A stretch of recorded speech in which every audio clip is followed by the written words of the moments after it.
सुननी ह जानू का दो देवे जैबू पेपर।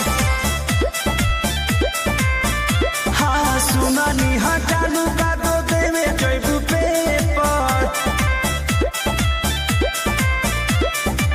चल पहुँचा दी बैठ जाना है पर। चल पहुँचा दी बैठ जाना है पर।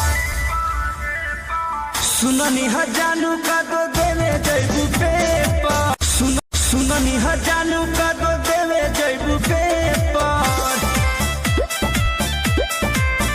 हाँ सुननी ह जानू का दो देवे जैबू पेपर।